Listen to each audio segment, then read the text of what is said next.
When I ask UX people who practice user research what is their biggest challenge, I often hear how hard it is to engage stakeholders with research. What are your thoughts on this topic? I guess that's really a multifaceted question, Tomer.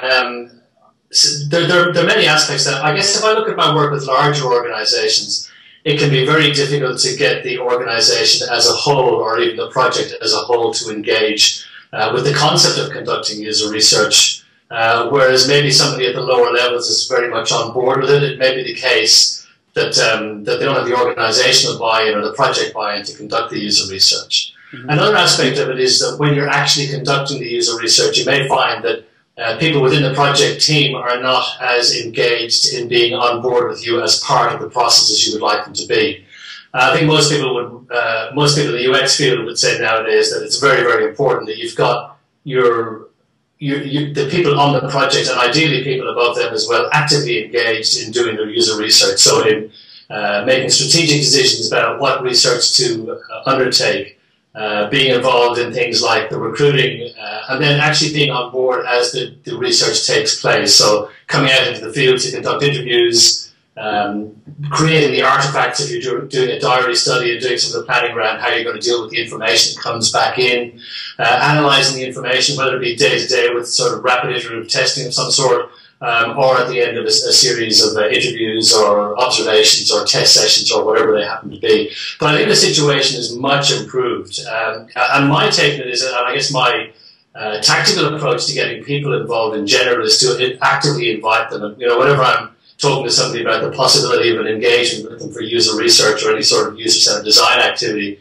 I make it very clear that I not only expect them to be involved, but I need them to be involved if we as a team are to get a good output, a good outcome. And I think people are much more on board with that than they used to be some years ago. And most of the clients that I work with love it because it means that at least one person on the project team gets a chance to upskill and cross-skill and maybe go out in the field and do user interviews that they've never done before. So I think it can be difficult to get them to engage, and I guess tactically it's fairly easy to get people on the ground to engage, but at the higher levels, getting the organisation as a whole to engage with user research, that's a whole different question, and a much more complex one when it goes to the need for having a UX champion at a high level, and ideally at the highest level within an organisation.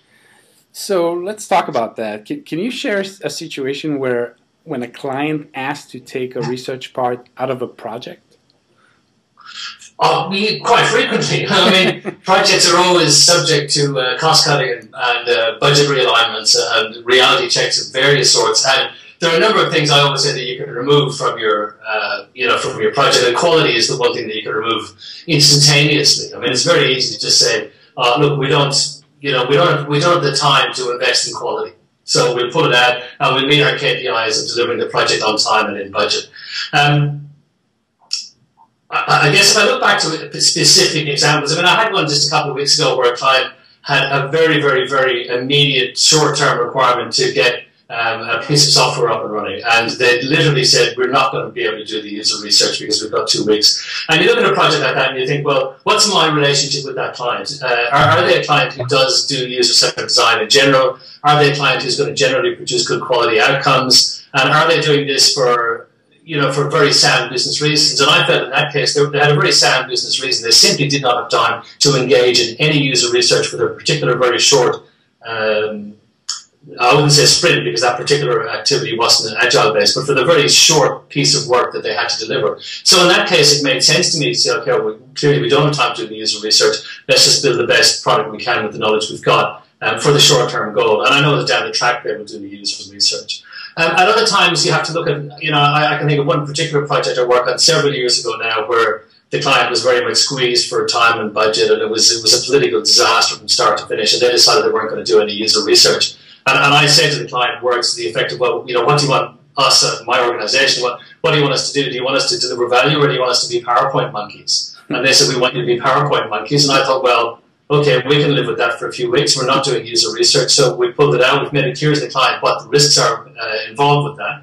and we proceed accordingly. But more often, I think clients are quite open to, if they say, look, we need to pull out the user research to save money, you can say, well, this is the risk involved with doing that. Instead of pulling it out, let's see, can we reconfigure it in some way? So instead of doing a large-scale study that's going to deliver value for a year or two to come, can we do something that's much more tightly focused on the immediate deliverable, on the immediate outcome that identifies and addresses the key questions and concerns we've got, and maybe cut our activities by 50% or whatever it happens to be. And quite often I'll be involved in negotiations of that sort, where it's what's the saying, cutting your cloth to fit your measure or whatever it is. You're fitting in with the realities of a day-to-day project.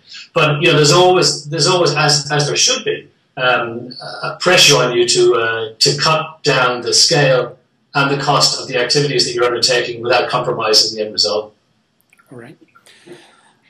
UX researchers sometimes experience a tension between conducting research they were asked to do by their stakeholders versus research they were not asked to do but think they should do.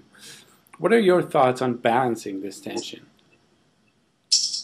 I think very similar to what we spoke about a couple of moments ago, it really is about meeting the needs and the expectations of your requirements. I mean, if I go and talk to an expert of some sort, let's say for financial advice, and I might say, look, I'm interested in doing this with a portfolio that I've got, and I think that these are the steps I should take, I'll expect my financial advisor to say, in the nicest possible way, of course, that that's a stupid idea. I mean, I expect them to come back and say, well, yes, this part of it's good, that part of it you need to change for these reasons. I would expect them, with their expertise, to be able to convince me, with my dilettantism, that we needed to take a middle ground of some sort. And I think that's very much the role we've got as UX people. A client will typically say, we want to run 3 focus groups with 6 people. Mm-hmm. And you say, well, what is it you're trying to get out of this activity? And it'll turn out that they're trying to do something that maybe focus groups aren't ideally suited to. And you say that, look, we can conduct those activities and get these outcomes, or we can do something that's similar in expenditure and similar in effort, but it's going to give you a much more high quality result for these reasons. And I think it is about negotiation. At the end of the day, if a client is absolutely insistent on carrying out a particular activity, you have to look at whether you think it's worthwhile doing at all, in which case you may say, well, it's not worth doing, and I don't want to be involved in this project, and walk away, which to my mind is, in many cases, a cop-out. Or you can try and work with what you've got to try and get a good outcome in any case. But it really is about negotiating, talking to your client, and I guess explaining where your expertise can lead them to a better decision in regard to the activities they want to carry out. But I guess I haven't taken it when I'm undertaking usability, when I'm undertaking the planning for usability or user experience or user research activities, I like to do it as far as possible in conjunction and in discussion with my client. Mm-hmm. So I'll be talking to them about, what is it that we want to get out of this piece of research? What is it that not even this piece of research, what are we trying to do? In order to do that, what do we have to do in terms of meeting users, exploring their usage, exploring their attitudes, exploring what they do currently, and what's the best way that we can achieve that? And then the client and I come together to conduct the same activities. And in fact, I've changed the activities that I had planned to undertake because in cases the client has had a better idea. Somebody said, yeah, well, we could do this, but why can't we do this instead? And, I have to be, I guess, humble and step back and think, well, yeah, actually, they've got a better idea in this instance than I had, so yes, let's modify my ideas. I find myself sometime adding a question of what are you going to do with the results? I'm not sure if, in a consultancy situation, it's an appropriate question to ask. Well, no, I think it's absolutely, that's my phone, sorry. I think it's absolutely correct. There are times when, I find particularly when I'm asked to do usability testing of an existing product, and really, if you look at the rationale for why somebody is requesting this piece of work to be done, yeah. It's so they can get a big, thick report and whack somebody else over the back of their head with it and say, I told you so. Yeah. I'm always trying to, I wonder how it goes in your client interactions. I'm always trying, when I can't find real good reasons they are asking for something, I'm asking them, what decision are you trying to make based on this research? And then it helps them, clarify what they're looking for.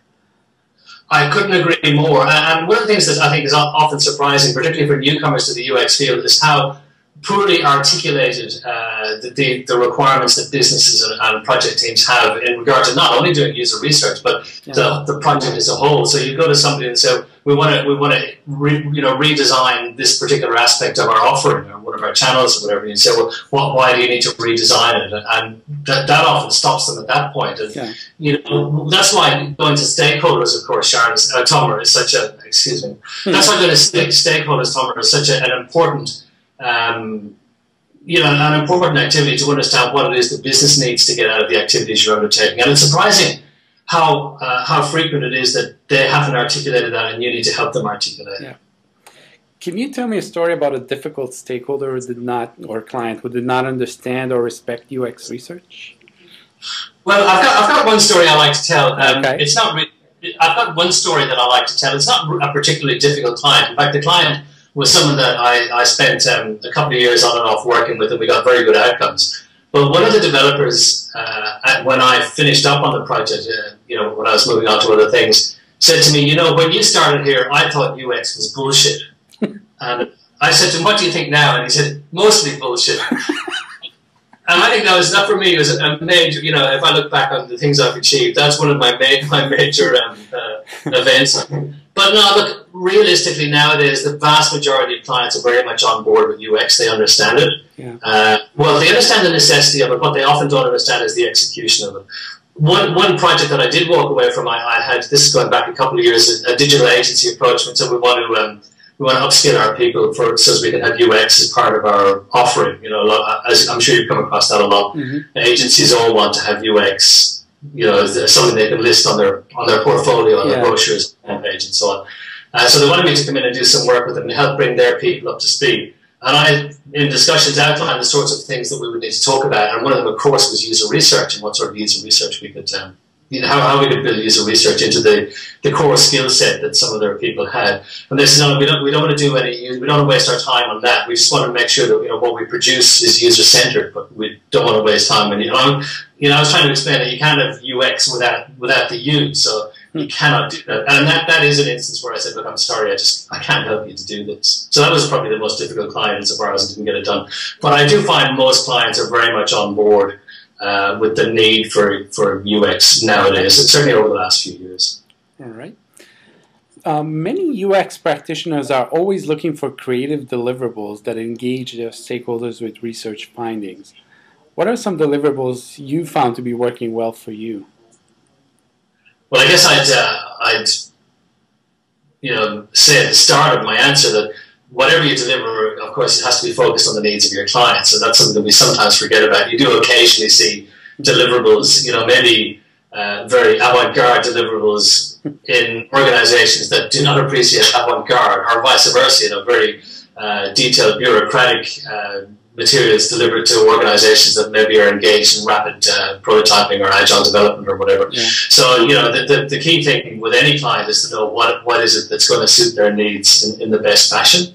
The things that grab attention, of course, are real life events, stories, video.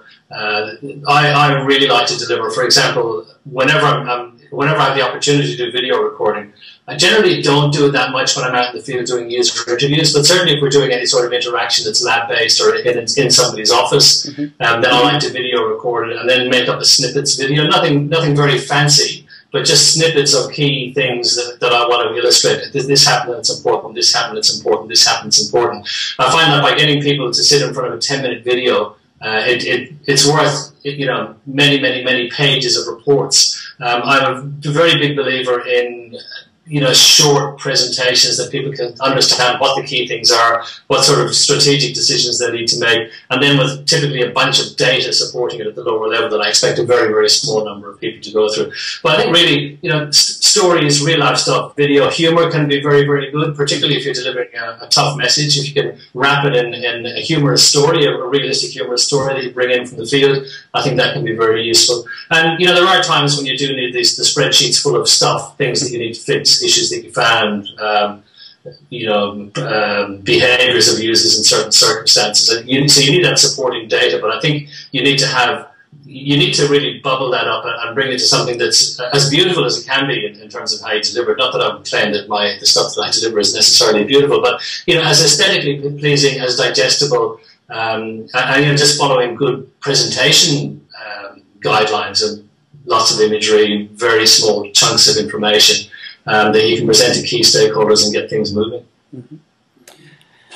How can UX practitioners tell if their stakeholders are bought into research? They want to do more.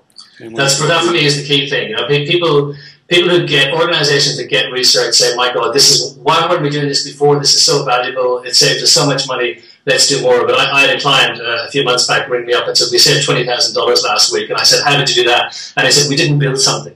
That's great. He went out, you know, that was a client I've been working with, and they started to do a lot of their own research. They went out, they spoke to a small number of people with a particular proposition. They realized that they had some big problems with the proposition, and they decided that in its current status it wasn't going to get delivered. So, you know, you see something like that, I think that's fantastic. I love being able to walk away from a project or an organization knowing that their need for my services or the services of UX people in general is declining because they're starting to bring it in-house and they're starting to embrace it. And, you know, on a couple of occasions I've had to say to people, hang on, that's enough user research. Let's get on and do some other work. We know what we need to know and move forward. But I think that for me is the key thing, is that you see people wanting to do more. I guess in the immediate short term on a particular project, you know, people are embracing it if they're referring back to the research as they make design decisions. And that's where good presentation and good deliverables are so important. I'm a big believer in the use of personas and stories or scenarios for driving design. And if you've done really good work and you've had the stakeholders engaged throughout the research, then they will know that these things that have been created as an outcome are actually the operationalized version of the research, and that they do have credibility and that they are a key driver. So when you see people referring back to those, I think that's very, very powerful. On the other hand, if you see people not referring back to those, you think, well, there's been a failure of some sort. Either the research wasn't good enough, or the value of the research isn't appreciated, or the deliverables that are supposed to drive the design aren't considered to be rigorous enough. And then you think, well, why is that? Have I, as a UX practitioner, failed? Has the organization failed to embrace me? Hasn't it been positioned correctly strategically within the organization? But basically, it's when you see people using the research that they've got now and wanting to do more, then you know you're on a winner.